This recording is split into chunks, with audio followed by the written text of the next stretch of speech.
Hi, I'm Brian.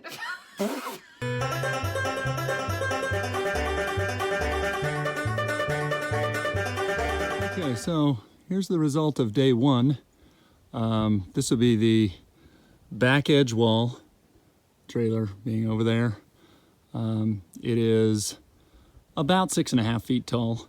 The studs are only 6, but that's because there's a sill or sole plate and a top and cap plate, so that adds a little bit to the wall. So there's your basically 6-foot wall, that's or 6.5 feet wall, that's 24 feet long, and it's got 2 windows in it.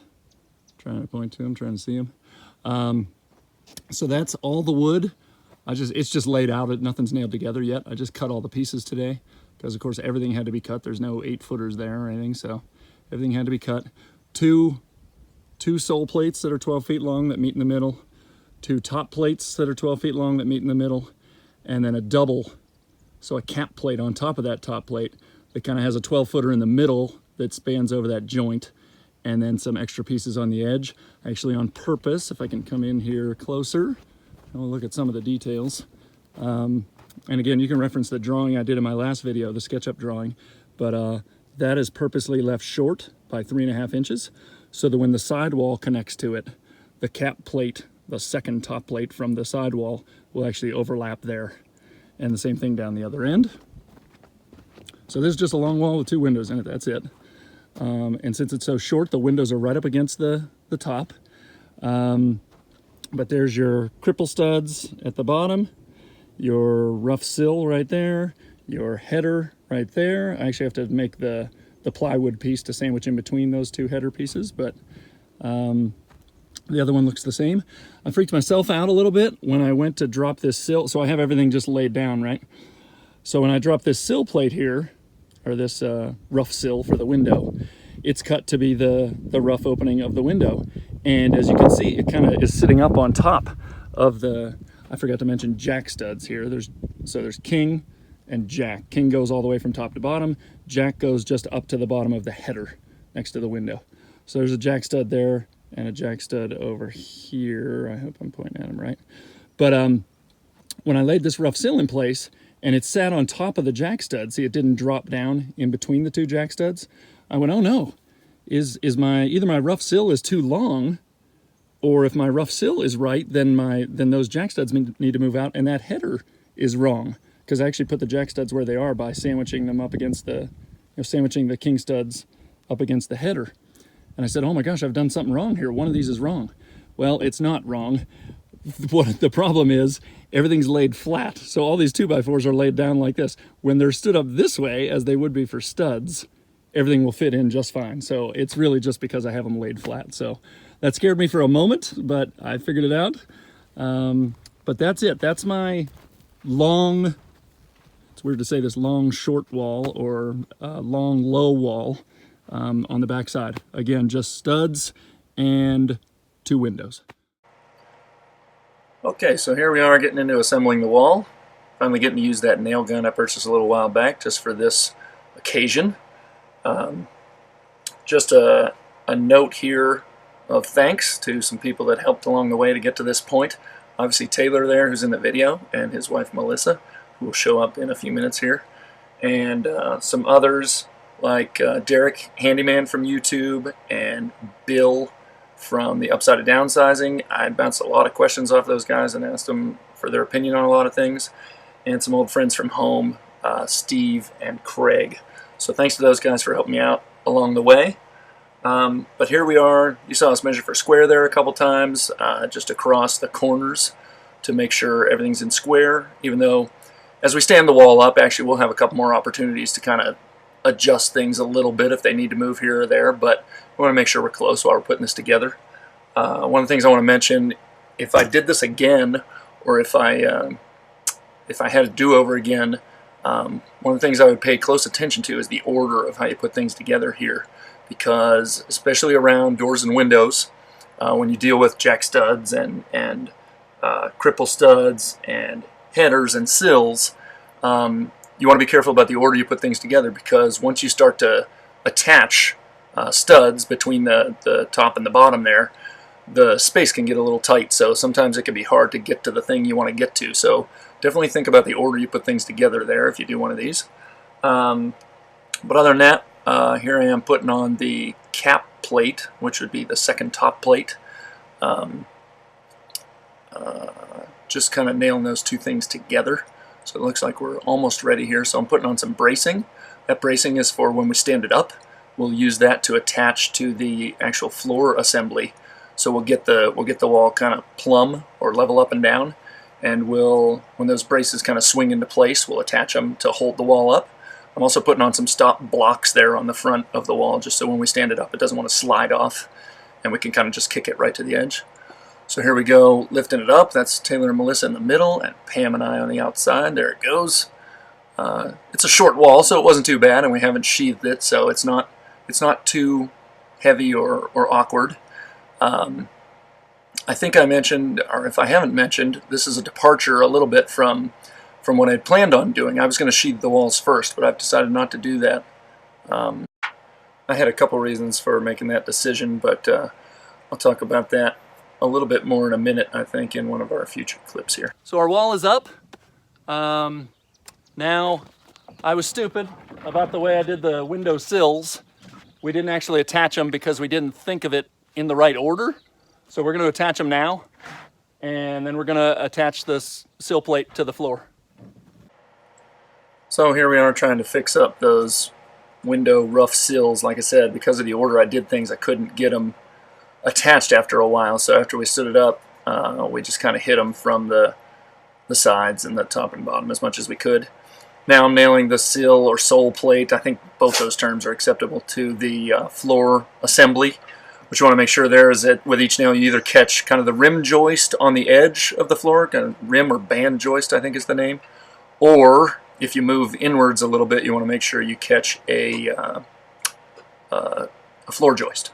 So that's the important thing here to get attached. One wall down, piece of cake. So here's just a couple different views of those walls stood up. Don't mind the messy job site. We're not done for the day yet. Pam and I kept going to put that front wall together, kind of the same process here. I should mention, you might notice here the kind of the hole I'm standing in there is a big hole for a door, bigger than what I showed on my SketchUp design. So I did make a change there. I wanted to kind of build my own double doors, so I decided to do it. So I changed the design. I pulled out one of the windows and the kind of the regular size door and left an opening for a pretty good sized double door that I'm going to make myself out of the siding, and then some, bracing and backing material to make a nice set of double doors. So I'm kind of happy I made that choice. I wanted a bigger opening there for various things that might come into this building in the future. It's a pretty good sized building, so I thought it was appropriate to have a little bigger door. So glad I made that choice. Here we are kind of squaring things up and just getting ready as much as we can before we stand this tall wall up. Okay everybody, here we are ready to start day 2 of the wall build. Maybe 3. I had kind of a day of cutting all the pieces to the appropriate lengths.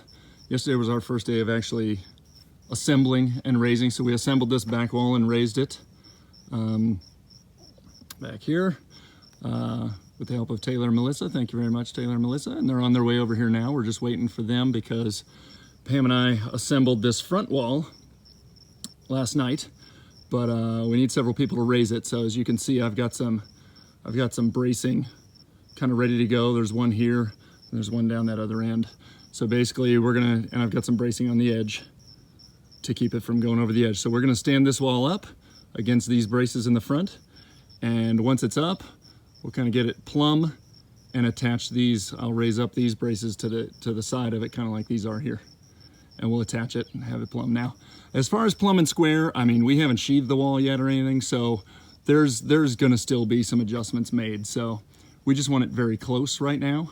And these braces aren't to hold it perfectly plumb, they're to keep walls from falling over. So our goal today is to stand up this wall that we've already built, brace it, and then build the 2 sidewalls. The 2 sidewalls should be pretty easy.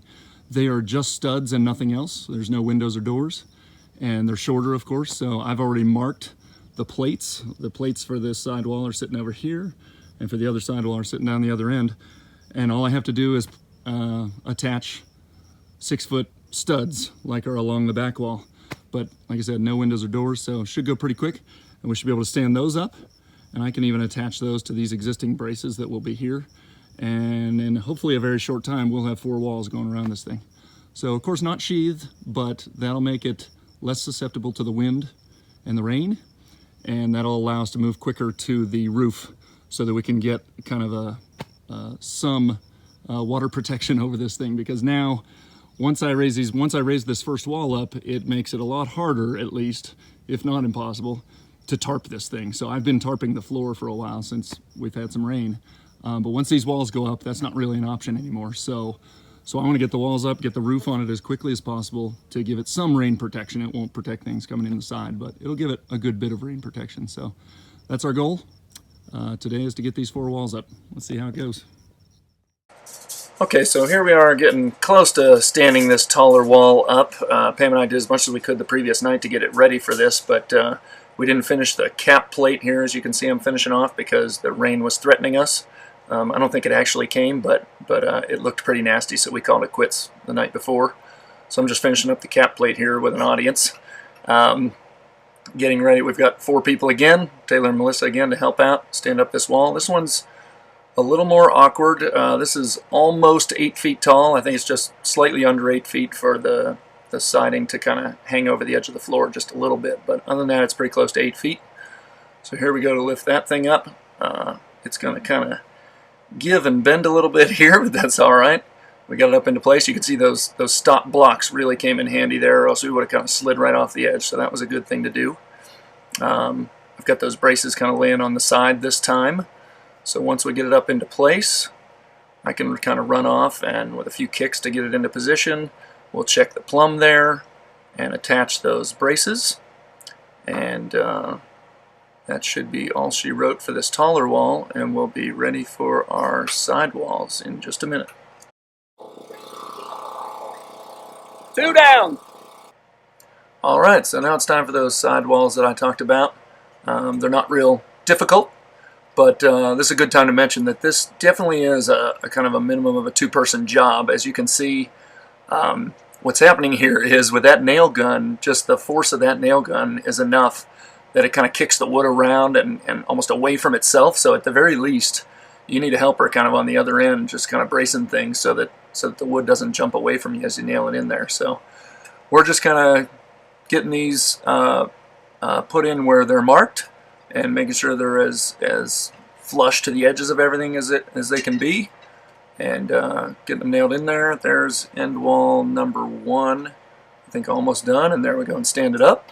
And just some quick attachment to the bracing that was for the front and back walls, just to tie everything together, I think. So Taylor's getting started on the other end there, and I think I throw some extra nails in. Nope. Oh, there I go.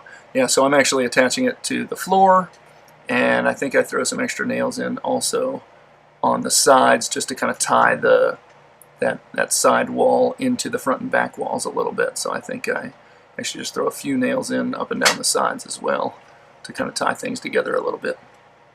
But other than that, Taylor's getting everything ready on the other side for the final wall, and I'll be down there in a minute to help him, because he's going to nail everything together, and I'll kind of stand on the opposite end while he nails them together. So, but yeah, definitely a 2-person job. I guess I start first there on one side. Oh, I think I got scared here that I might have been doing something wrong. I did a quick measurement and something didn't sort of jive, but after checking it out a little bit, everything was just fine. So we picked up and finished nailing those things together. Now I think Taylor is nailing on his end while I brace the opposite end. It can be a little tough sometimes to get these things in the right place and get them to sit just right, so sometimes you have to mess with them a little bit. But other than that, there's our last wall, standing up into place any second, right there. Like a glove! And now here we are with the final touch on the side walls, which is the cap plate, the second top plate, which ties into the back wall as well. It kind of overlaps and ties us to the back wall. So just getting our second top plate in there on one side and then the other. And that ought to do it for this portion of the build, which is the walls. We've got 4 walls up now, so yay for us. Alright everybody, thanks for watching. That should do it for our walls. If you liked what you saw, please click the like button and maybe share it with a friend. And if you want to come back and see some more, please hit that subscribe button. The next step of this build will be the roof structure. So we've got some rafters and roof sheathing coming soon.